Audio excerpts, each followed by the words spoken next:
écriture est inspirée de Dieu. Toute écriture. N'est-ce pas, c'est dans la parole qui dit, au commencement était la parole et la parole était avec Dieu. En elle était la vie, la lumière. C'est bien ça, c'est dans Jean. C'est la parole qui va m'aider à bien commencer et à bien finir. C'est ainsi que Paul va dire à Timothée, pour aider Timothée d'être un homme qui accomplit l'œuvre de Dieu. Il va l'exhorter selon la parole, il va dire, Timothée, la parole que tu vois là, elle est inspirée de Dieu, elle est utile pour enseigner, comme il dit, pour convaincre, pour corriger, pour instruire dans la justice. On a besoin d'être corrigé. Et c'est cette parole de Dieu qui va nous corriger, qui va nous façonner, qui va nous instruire, qui va nous apporter un enseignement solide en ce qui concerne l'œuvre de Dieu et comment accomplir la parole de Dieu, ou bien les paroles qui sont sorties de nos bouches nous veut. Et cette parole qui va te convaincre, qui va te corriger, c'est pour un but, car il est dit au verset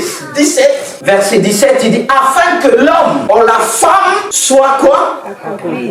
Propre à faire toutes bonnes œuvres. C'est-à-dire, afin que je sois un homme accompli, une femme accomplie. Si je ne suis pas une femme, un homme accompli, comment je vais faire être l'accomplissement? Comment je vais pouvoir accomplir? Comment je vais pouvoir être la femme d'une chose? C'est en étant un homme accompli, un homme instruit selon la parole de Dieu, un homme enseigné, un homme qui s'est laissé façonner, corrigé par Dieu. Mais le problème, est-ce qu'on se laisse facilement corriger?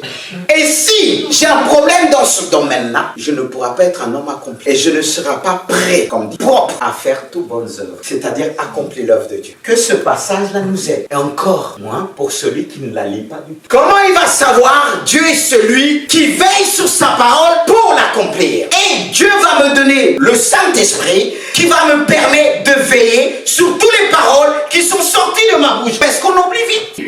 Et des fois, quelqu'un peut te faire la tête, même ta femme peut te faire la tête, même ton mari. Est-ce que tu as dit des choses, blablabla, mais avec le temps, wello. Mais la parole de Dieu, comme il est dit, Dieu veille sur sa parole. C'est-à-dire, Dieu veille sur ce qu'il a dit pour l'accomplir. Car si Dieu a dit quelque chose, il veille sur ce qu'il t'a dit pour l'accomplir. Et s'il y a un obstacle, il va te dire, enlève cet obstacle parce que je veux accomplir ma parole. Dieu nous a créés tous. Il y a eu un début dans nos vies, mais Dieu veut accomplir sa parole à travers nous. Mais le problème se trouve en nous. Et c'est pourquoi il veut faire de toi un homme accompli. Et un homme accompli, c'est un homme qui va veiller. Ah oui, j'avais dit ça, il revient en arrière. Qu'est-ce que j'avais dit? Est-ce que j'avais dit quelque chose que j'ai pas fait? Est-ce que j'avais dit quelque chose à mes enfants que j'ai pas fait?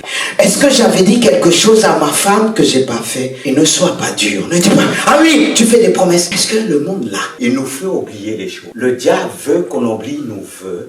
Comme ça, on nous traite des infidèles. Alors toi, prie pour l'autre. Il a la volonté, mais pas le pouvoir. C'est pourquoi la Bible nous exhorte de dire, moi, même Dieu ne bavarde pas trop. Mais en France, blablabla, tu vois.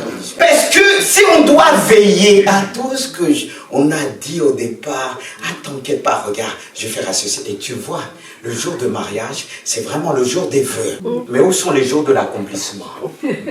Je serai là, je vais, mais quand il y a un problème de maladie, oh, j'étais jeune. Ah bon? Il y a un problème d'accomplir les choses. Mais Dieu aime des hommes accomplis. Amen.